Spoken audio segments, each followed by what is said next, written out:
46 মনৰ জুবিনক সুঁৱৰি তুলিলে ন্যায়ৰ দাবী। অদৃশ্যজনে সহায় কৰিব জুবিনক ন্যায় দিয়াত। তেতিয়াহে অদৃশ্যজনৰ প্ৰতি ৰাইজৰ বিশ্বাস থাকিব। ন্যায় পাব লাগে, কিন্তু গতানুগতিক চলিত আইনেৰে কি ন্যায় দিয়ে মই নাজানো, কিন্তু এইটো মই জানো অদৃশ্যজনে এইটো ন্যায় দিব, যিহেতু জুবিন গাৰ্গ একেবাৰে মানে এজন ভগৱানৰ তুল্যলৈ হাৰিলৈ গুচি গ'ল। কাৰণ ইমান মানুহ, জাতি ধৰ্ম দল কথা নাই, মানে সকলোৱে যেনেধৰণে অদৃশ্যজনক মানে প্ৰাৰ্থনা জনালে, চাকি বন্তি ধূপ জোনা প্ৰাৰ্থনা কৰি, গতিকে অদৃশ্যজনে মই ভাবোঁ সুখেৰে তেওঁলোকক নেৰিব, যদিহে আমি অদৃশ্যজনৰ কথা ভাবোঁ। মই সেইকাৰণে কৈছোঁ, মুছলমানেই হওক, খ্ৰীষ্টানেই হওক, জৈনেই হওক, হিন্দুৱেই হওক, সকলোৱেতো নিজৰ নিজৰ ভগৱানকে প্ৰাৰ্থনা কৰিছে ন। জুবিন গাৰ্গৰ আত্মাই শান্তি পাওক, জুবিন গাৰ্গ অমৰ হওক, এই কথাবিলাকে, কাৰণ এটুকুৰা জেগাত হোৱা নাই, একেলগতে কোটি কোটি চাকি জ্বলিছে, একেলগতে কোটি কোটি ধূপ জ্বলিছে, ধূনা জ্বলিছে, কোটি কোটি অনুৰাগীয়ে, মানুহে, জীৱশ্ৰেষ্ঠ মানুহে, কোটি কোটি মানুহে চকুলো টুকিছে। এইটো কোনো কৃত্ৰিম চকুলো নহয়, হৃদয়ৰ পৰা অহা। পানী নহৰকা তদন্ত হয়, পানী সৰকা তদন্ত হয়, কি তদন্ত হয় হৈ থক, তেওঁলোকক কি শাস্তি দিয়ে দি থক, কিন্তু জুবিন গাৰ্গৰ অনুৰাগীয়ে, মই কৈছোঁ, মই যিটো কৈছোঁ যে এতিয়া আগতে, সেইটোৱে কৰিব।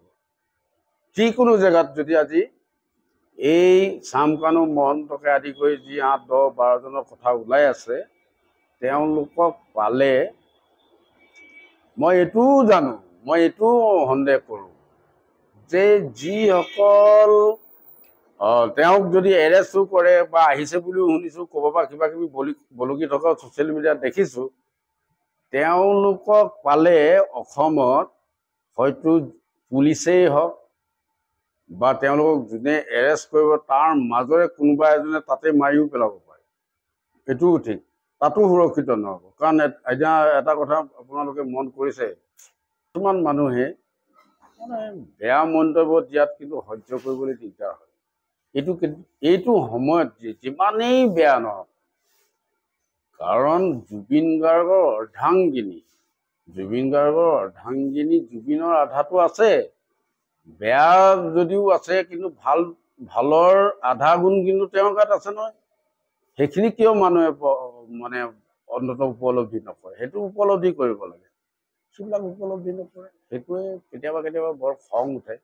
এই ওচৰতে পালেতো কথাবিলাক অলপমান বেলেগেই হৈ যাব ন। জুবিনৰ সৈতে কটোৱা সময়ৰ স্মৃতি সুঁৱৰি জিতেন গগৈৰ মন্তব্য। ময়ো আলফাত আছিলোঁ, বিধায়কো হ'লোঁ, কিন্তু নিজৰ বাবে আজিলৈকে একো কৰিব পৰা নাই। মোৰ লগত থকা মানুহ বেছি ধনী হ'ল বুলি মানুহে কয়। জুবিনেও ৰাইজৰ বাবেহে কৰিলে, নিজৰ বাবে একো নকৰিলে। এইটো আচলতে মই ভাল পাওঁ, সেইটো ঠিক হয়। যি আছে চব গাঁৱতেই আছে। বাগিচাৰ মাটিখিনি এই তেতিয়া হিতেশ্বৰ শইকীয়া ডাঙৰীয়া, প্ৰয়াত মুখ্যমন্ত্ৰী হিতেশ্বৰ শইকীয়া ডাঙৰীয়াই চাহ খেতি কৰিম বুলি কোৱাৰ কাৰণে তেওঁৰ দিনতে এলট কৰি দিছিলে। সেইখিনি আছে চৰকাৰী মাটি, আৰু গাঁৱৰ দেউতাৰ সম্পত্তিৰ বাহিৰে বাকী মোৰ ক'তো 1 ইঞ্চি মাটিও নাই, মানে ক'তোও নাই। আপোনাৰ 10 বছৰ বিধায়ক হৈ থাকিলোঁ, বহুতেই গুৱাহাটীত মাটি কিনিলে, ক'ৰবাত কিনিলে, টাউনত কিনিলে, কিন্তু মোৰ সেইবিলাক মোৰ হেৰি নাই। এতিয়া এই য'ত ITI এখন, এইবিলাকতো বিভিন্ন মানুহক মাটি দিয়া হ'ল, কিন্তু মোৰ সেইখিনি যিখিনি আছে সেইখিনিয়ে আছে। আৰু যিখিনি জীয়াই থাকোঁতে পাৰোঁ, আনৰ কাৰণে যদি কৰিব পাৰোঁ, সেইটো এটা মানে মনৰ সেইটোৱেই সংকল্প। আৰু ঘৰতো মোক কৈ থাকে যে আপুনি যিমান ঘটে চব পইচা দেখোন আপোনাৰ অনবৰতে পইচা নথকাই হৈ থাকে। মোৰ পৰিবাৰেও কেতিয়াবা পইচা খুজিলে নাই নহয়, মই পকেটত হাত সোমোৱাইও চাই পইচা নাই। গতিকে সেইটো আছে, কিন্তু সেই বুলি আকৌ যদি মই আজি কোটি টকাৰ কিবা এটা কাম লওঁ, সেইটো ৰখি নাথাকে। য'ৰ পৰাই হওক সি মেনেজ হৈ পেলাই এতিয়া ইয়াতে 25 পৰা 30 লাখ মান টকা লাগিব এই গোটেই অনুষ্ঠানটো কৰিবলৈ, কিন্তু মোৰতো ব্যক্তিগত পইচা নাই। কিন্তু ক'ৰ পৰা কেনেকৈ মেনেজ হৈ যাব, কেনেকৈ এইবোৰ কাম হ'ব, কৈ গুচি যাব। গতিকে সেইকাৰণে জুবিনৰো এটা কথা হ'ল ঢেৰ পইচা আছিলে, মানুহ ঢেৰ ধনী হ'ল। মোৰ ক্ষেত্ৰতো মানুহে কয় যে জিতেন গগৈ আলফা আছিলে, তেতিয়াও একো নকৰিলে, তাৰপিছত MLA হ'ল, MLA হৈও নিজৰ কাৰণে একো নকৰিলে। কিন্তু জিতেন গগৈৰ লগত থকা মানুহ দেখোন জিতেন গগৈতকৈ বেছি ধনী হ'ল। মোক কয় বহুতে, মই বোলো হ'ব পাৰে, হৈছে ভালেই হৈছে, মইনো কি বেয়া পাবলগীয়া আছে। আজি যেনেকৈ জুবিনৰ যিমান ঘটিলে, বহুত কোটি টকা ঘটিলে, তেওঁতো আজি যাওঁতে একো লৈ নগ'ল, কিন্তু তেওঁ যিটো পালে, যিটো থৈ গ'ল, সেইটোতো আৰু বেলেগে থৈ যাব নোৱাৰে। তেওঁ গুৱাহাটীৰ পৰা যোৰহাটৰ কিবা প্ৰগ্ৰেম এটাত আছিলে, যোৰহাট আহি আছিলে।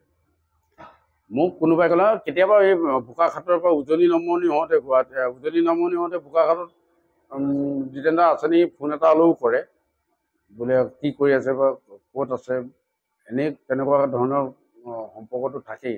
সেইদিনাখনো তেনেকৈ ঠিক তেওঁ জখলাবন্ধামানৰ পৰা মোক ফোন কৰিছিলে যে জিতেন দা ক'ত আছে, বিহু চিহু পতা নাই নেকি? মই বোলো নাই, বিহু আছে আমাৰ ইয়াত, তোমালোককতো মাতিব নোৱাৰোঁ, মই আমাৰ গাঁৱত পাতিছোঁ, গাঁৱততো আমি ইমান পইচা দিব নোৱাৰোঁ, মই তেনেকৈ কওঁ আৰু কথাবোৰ। তেওঁ বোলে নহয়, কেতিয়াকৈ আছে? মই বোলো আজিও আছে। এই বোলে মই সোমাই যাম। অন দ্য ৱে সোমাই তাতে গান চান গাই ইয়াৰ পৰা তাৰপিছত যোৰহাট গৈছে। তেনেকুৱা ধৰণৰ সম্পৰ্ক, তাৰমানে ফোনতে, কোনো পইচা পাতিও নাই, চিধা আহিলে যে মই সোমাইছোঁ। আৰু লগে লগে কথাটো মই কমিটিক ক'লোঁ যে এনেকৈ জুবিন গাৰ্গ আহি আছে, আমাৰ ইয়াত সোমাব। তেতিয়াতো আৰু এটা পৰিৱেশেই বেলেগ হ'ল। তাৰপিছত আৰু কমিটিয়ে ঢোলে ডগৰে তেওঁক আদৰিলে, সেইখিনিতে আদৰি নিলে আৰু এটাই কৈছে যে মোক ৰখাই নথওঁ, মোৰ বেলেগ প্ৰগ্ৰেম আছে, মই লগে লগে গান দুটা ৰাইজক সেৱা এটা কৰি থৈ যাওঁ। উঠিলে 3-4টা, 1 ঘণ্টা ঠাইত প্ৰায় 1.5-2 ঘণ্টা থাকিলে। এইফালে যোৰহাট পাওঁতে চাগে 12টামান বাজিলেগৈ চাগে, 10:30, 11টালৈকে। গতিকে তেনেকুৱা এটা সম্পৰ্ক। এইগৰাকী জুবিনৰ প্ৰতি অগাধ মৰম ভালপোৱা থকা বা আদৰ্শৰে অনুপ্ৰাণিত বোকাখাটৰ প্ৰাক্তন বিধায়ক জিতেন গগৈয়ে এমাহৰ ভিতৰতে সাজি উলিয়াব জুবিন গাৰ্গৰ পূৰ্ণাংগ প্ৰতিমূৰ্তি। বোকাখাট নিৰ্মাণ গোটৰ সভাপতি জিতেন গগৈয়ে প্ৰাণৰ শিল্পীগৰাকীৰ স্মৃতি যুগমীয়া কৰি ৰাখিবলৈ গ্ৰহণ কৰিছে এই পদক্ষেপ। সুধাকণ্ঠ ডক্টৰ ভূপেন হাজৰিকাৰ প্ৰতিমূৰ্তিৰ কাষতে স্থাপন হ'ব অসমীয়াৰ হিয়াৰ আমঠু প্ৰাণৰ শিল্পী জুবিন গাৰ্গৰ পূৰ্ণাংগ প্ৰতিমূৰ্তি। মাত্ৰ এটা মাহৰ ভিতৰতে নিৰ্মাণ কৰি উলিওৱা হ'ব অসমবাসীৰ প্ৰাণৰ শিল্পী হিয়াৰ আমঠু জুবিন গাৰ্গৰ এই পূৰ্ণাংগ প্ৰতিমূৰ্তি। আগতেও আমি ভূপেন হাজৰিকা ডাঙৰীয়াৰ যেতিয়া মৃত্যু হৈছিলে, এমাহৰ ভিতৰতে তেওঁ পূৰ্ণাংগ মূৰ্তি স্থাপন কৰিছিলোঁ আৰু ইয়াতে আদ্যশ্ৰাদ্ধ পাতিছিলোঁ এমাহৰ ভিতৰত।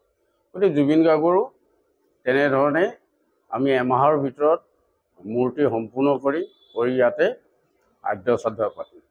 আৰু তাৰ কাৰণে মই কাম আৰম্ভ কৰাৰ লগে লগে আপোনালোকে দেখিছে, কাৰণ যেতিয়া তেওঁৰ অন্ত্যেষ্টিক্ৰিয়া সম্পূৰ্ণ হ'ল, সম্পন্ন হোৱাৰ লগে লগে আমি ইয়াতে ভূমি পূজন কৰিলোঁ। বৈদিক নিয়মেৰে ভূমি পূজন কৰি আমি সেইদিনাখনেই আৰম্ভ কৰিলোঁ।